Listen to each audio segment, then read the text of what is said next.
When you look at a lot of job postings, it'll say X number of product management year experience is required. How can you break into product management when you need to be a product manager to break into product management? So for me, one of the early ways that I stood out early in my career, and that's a critical skill set, which I was able to leverage parlay into product management. I worked with one of the inventors of Google class and got to do a lot of research projects, publish papers. If you've tried a bunch of things in college and you feel like you don't really know what you want to get into, product might be one of those things, don't worry, it'll all work out. Hey everyone! Today I have someone very special on my channel. This is Sarthak. He's a senior product manager at a startup called MoveWorks, and I'm gonna let him introduce himself really quickly. Hey, thanks for having me on and for making the time for this. Yeah, I work at an AI company called MoveWorks. We build conversational AI for large enterprises across all of their team needs from IT, HR, finance, and beyond. I've been a product manager for 5-6 years, a number of years right now. So happy to get into what it takes to break into product management and be effective in your career. Yeah, thank you so much for your time. And like he mentioned, he has a lot of product management experience. So this video is going to be focused around how to break into product management, his product management journey, giving advice to anybody who's interested into breaking into this field. And really quickly, before we start this video, I just want to give a quick shout out to our mutual friend, David. Go David.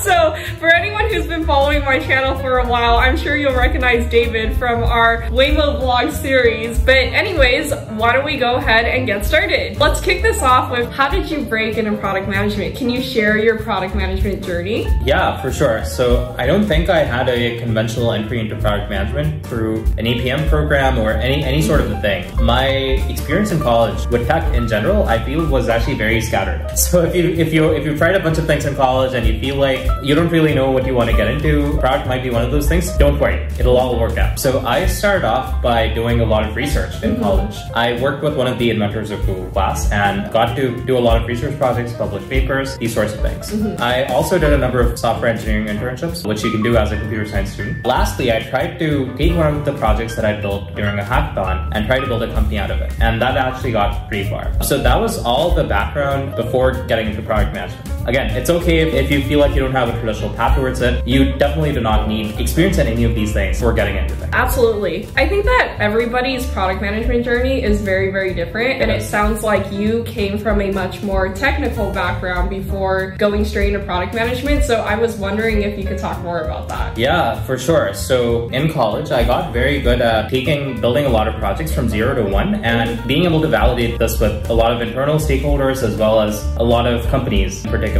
So the main skill set that I think really transferred over to product management was being curious about the users of your product. Back in college, I did a lot of work with the makers of head-worn displays and also in industrial environments and warehouse management systems. And I think having that curiosity, specifically if you specialize in fields within computer science like HCI, really allow you to ask good questions to people in the field and learn about what their pain points are, what their days are like. And that's a critical skill set, which I was able to leverage parlay into product management. On the technical side also, I got to work on a number of research projects, again, building warehouse management systems, building AI facial recognition check-in software, and yeah, a number of these different types of projects. It's good to, again, have some sort of background in these various building blocks that you build with as you break into the field.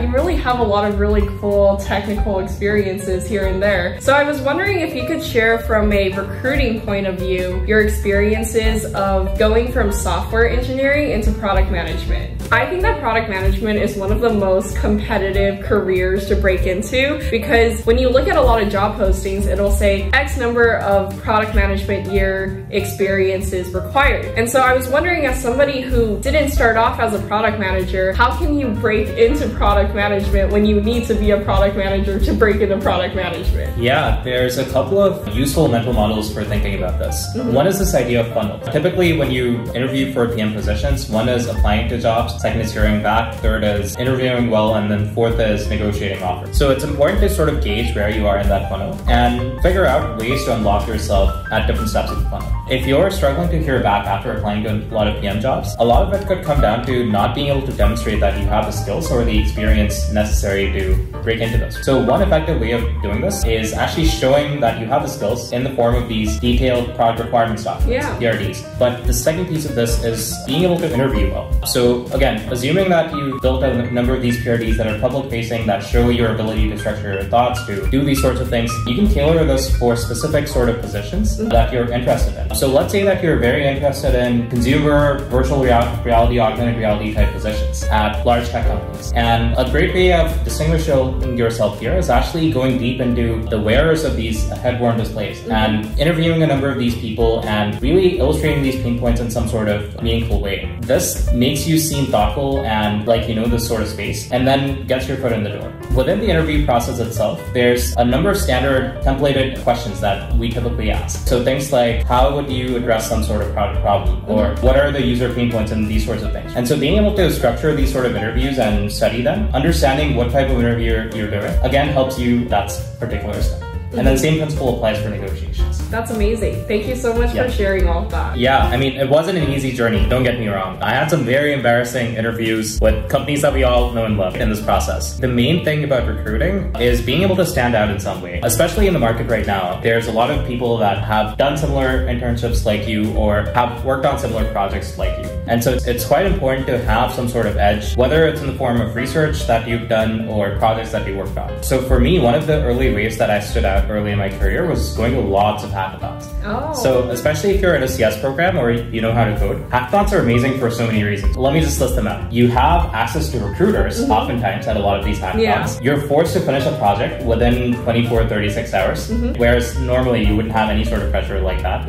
You get to work with APIs, like really cutting edge stuff that companies are normally putting out. And oftentimes hackathons actually serve as a great recruiting funnel for many companies that are looking to hire. So again, just working with the APIs and products from small companies as well as startups like Amazon, Microsoft, etc. really got me to get in touch with recruiters for these companies and help solve the first part of the recruiting pipeline, which is getting interviews. And when you did these hackathons, did you play a software engineering role in them? Yes, I did. I see. And then you played a software engineering role in these hackathons, but then you recruited for product management roles? Yes, I did. The journey, again, from switching to software to product management was over a longer period of time. So I'd done more business-facing work in some other experiences that I had in college, but through that process, I still kept in touch with those recruiters. So I think, again, a key principle to take away here is never let people that you connect with, especially if you have a good sort of connection, ever go cold. Whether it's posting updates to them, forwarding articles to them, just bringing them along in the journey, that really helps you, especially as you're graduating or looking to break into product management, to switch into these sorts of careers. And so that actually ended up being one of the ways that I got in touch with the first company that I worked at.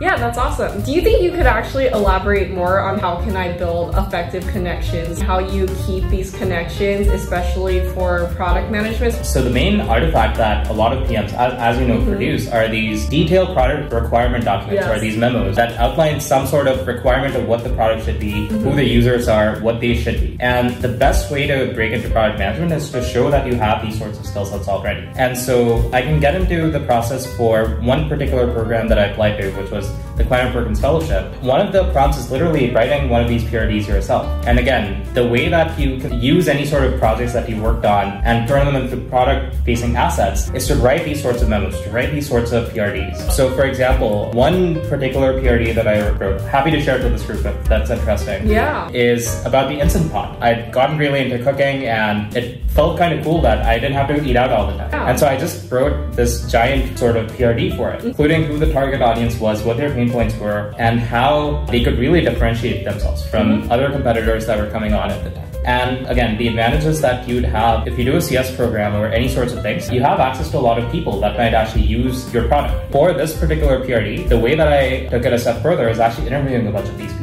about what their eating habits were, what prevented them from cooking. And that allowed me to essentially map out these sets of pain points in a very sort of data-driven format. And so when a lot of companies were looking for people with PM experience, I could point them to so many skills that is valuable for these companies, such as being able to articulate user pain points and structure your thinking, being able to analyze data, both collecting this and also visualizing these insights somehow, and being able to propose these features and measure them for success. And so a lot of these things came together in the form of a number of these assets that I produced. That's really amazing. I think you did a really amazing job of demonstrating what a product manager does, all within the connections that you built with all the people you met. Yes, for sure. Okay, so we've been talking a lot about recruiting, and so now I want to shift over to talking more about what a product manager actually does. I think that everybody has their own way of defining it, and I wanted to hear how you define what a product manager is. Yeah, definitely. I'll say in the 2 PM roles that I've had, they've been very different as far as the actual day-to-day tasks of what a product manager does. There's a couple of principles that are pretty universal though, between any sort of job. One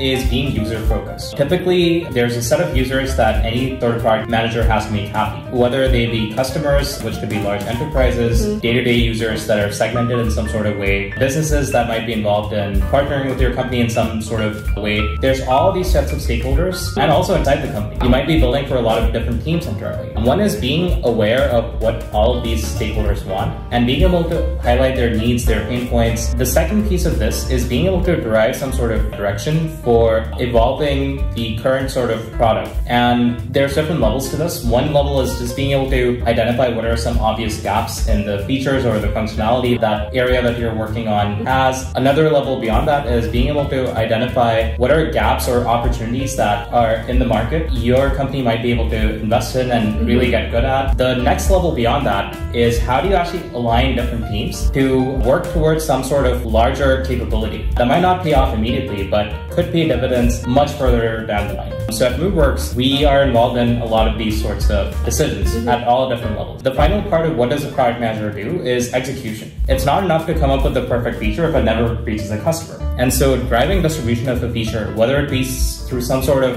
automated A/B test that's gradually rolled out in a scalable manner, going customer to customer, collecting their feedback, understanding what are the pain points in the onboarding for some sort of feature or capability, or being able to measure the success of some existing initiative and identify bottlenecks to empower other sorts of stakeholders to do that. And make sure that all the good thinking that you've done as a PM actually reaches the users that you've talked about. Yeah, I'll say the last part of this, the more senior that you get, it goes from individual theatrics to influencing other people and helping them think about problems in a certain way and being able to influence the sort of direction of how they prioritize certain features or do these sorts of things. That's, I'd say, the final element of what it takes to be a good PM. You know, I really like the theme that you centered around, which is who your user is, because I think when a lot of people think about product manager, they think of product being a consumer-facing product. Yes. But the thing is, there are product managers for internal-facing products. Yes. So your customers might be employees within the company, but you are still working on a product because you're working on a product that's still being tailored to someone. So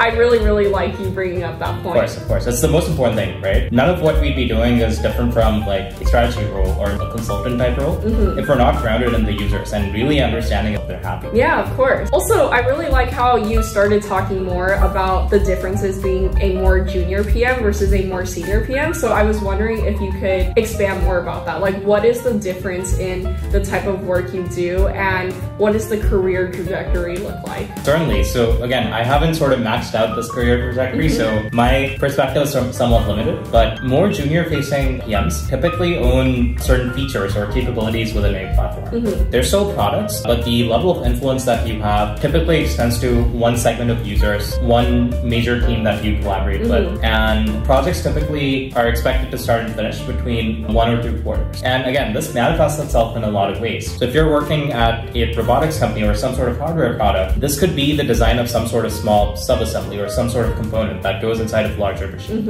If it's a software type product, it could be, again, a single feature that you work on with a number of different teams. As you get more and more experience, typically the complexity of the projects that you grow increases, both in terms of the time taken to build some sort of capability and also the number of users that you have to account for. The bar for what quality looks like also increases. So you go from having to write, let's say, 1 or 2 PRDs to a number of these as your product evolves and as you're thinking about this evolves. And also the number of teams that you work with to release something also increases. Especially at more senior levels, the number of teams that you might have to influence in order to launch the user-facing feature that you want, it's actually very, very large. And you sort of have to get good at managing these sorts of internal timelines and requirements and communicating what various teams need to have in order to launch something. And again, it's easier to own a product line like this at a larger company, funny enough, than it is a much smaller company that might only have 1 or 2 product lines. And so there's all these sorts of considerations you can make about your career as you're thinking of, do I work for some sort of larger company that has a lot of products that I could influence and have some sort of leverage on, or do I go to a smaller company where I can more directly work with the founders, work with the early team to influence some product that becomes successful? This is really, really interesting because I'm also an early career product manager, so I really appreciate you sharing all of that. Well, Sarthak, you shared so much insightful information about your product management journey, how you broke in from a non-product manager role, and also gave a lot of advice and insights around the career trajectory of product managers. So I was wondering if you had any more final thoughts that you could share to anybody who's interested in breaking into product management. For sure. Don't feel like you need to have some sort of cookie cutter background or some sort of right experience to do that. I didn't really have any PM internship experience before I became a PM myself. And my background was sort of scattered all over the place. The main sort of thing to realize, again, is there are opportunities that are available. You might have to look at companies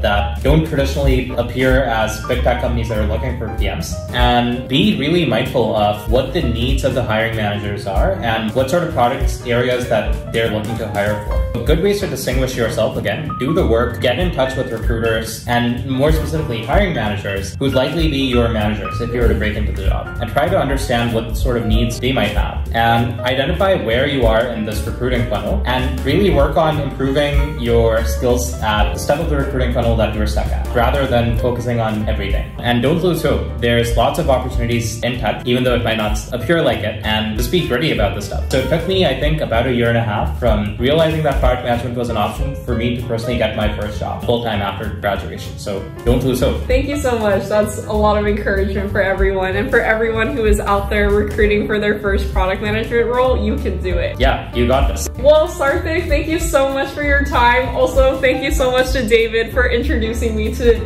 a very knowledgeable person to invite onto my show. Happy to be here. Thank you for making the time. And yeah, guys, don't forget, like, comment, subscribe to Melody. This channel is going to blow up, and you have a chance to be an early adopter and an early supporter of Melody's channel. So yeah, don't forget, just engage with this video, do whatever you need to do, give Melody support. Knowledgeable and kind.